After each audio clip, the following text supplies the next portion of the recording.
going to be talking about some of the accessory organs of the integumentary system.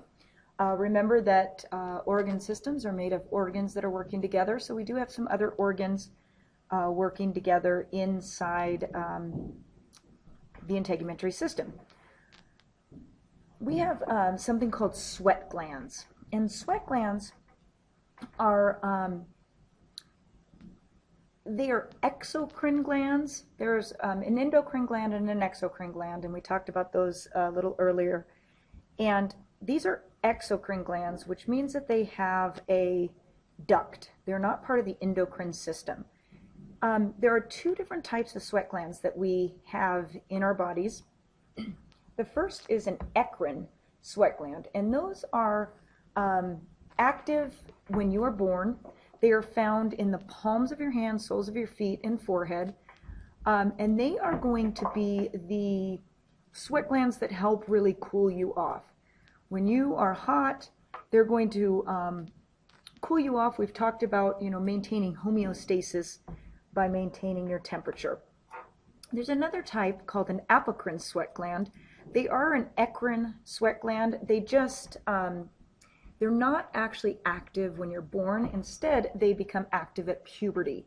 And they are found in your axillary area, which is your armpit, and your genital areas. There are also modified sweat glands called ceruminous glands. And they are glands that secrete cerumen or wax. And so you're going to find those in your ear. We have a waxy material in our ears that can accumulate. And then we have our mammary glands, which are a specialized sweat gland that secretes milk for all mammals. We also have an oily gland called a sebaceous gland, and sebaceous glands are found all over the body. They're always associated with hair, meaning that they're at the base of a hair, and the oil actually rides up the hair onto the surface of the skin. And what this does is it secretes an oily substance called sebum, and it waterproofs your skin and softens your skin. And then we have hair. Hair is basically kind of the same as your epidermis, where at the base of the actual hair follicle, you have all of these cells undergoing mitosis. But then when they push up and start to grow, they die and get keratinized, just like the top layer of your epidermis called the stratum corneum. And so what is happening when it dies is, instead of sloughing off, you cut it off. And so that's why you don't feel your hair being cut. You don't have any nerve endings or anything on that dead keratinized cell. And hair is pigmented by melanocytes, just like your skin is, and it makes that brown pigment. The function of your hair is important. All mammals have hair, and one of the main functions of hair is to maintain warmth.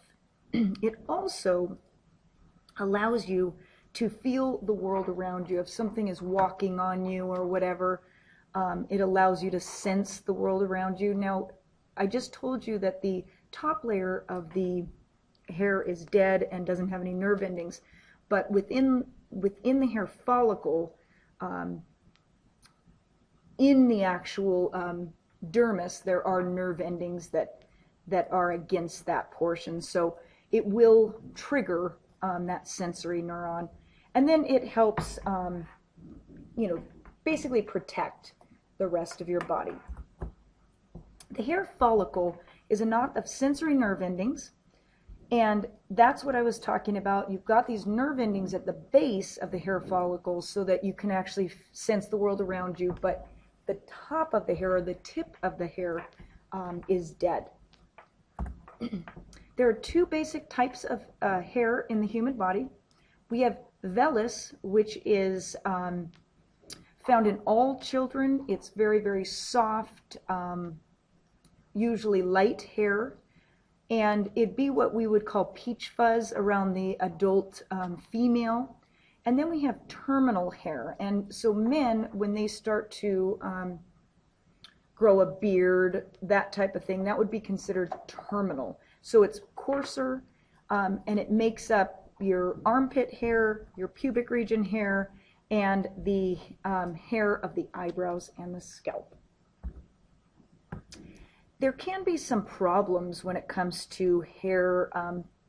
Hair can thin over time. A lot of people, as they age, will end up with thinning hair. But there are a couple of disorders that can cause hair loss. One of the disorders is called alopecia. And alopecia is hair thinning that can occur in both sexes. A lot of times it has to do with stress. And people with alopecia, some people with alopecia will actually regain their hair growth. Some will lose hair forever, and they will actually be bald and have absolutely no hair in any part of their body. And then there are some types of baldness that have to do with hormones. And most of the types of baldness have to do with the male hormone testosterone. And so a lot of baldness is determined genetically. And so if the man who is breaking down testosterone can actually respond negatively and lose their hair, that's why you see more men that are bald than women. Now, a couple of functions of the integumentary system, and I think you guys know the majority of this.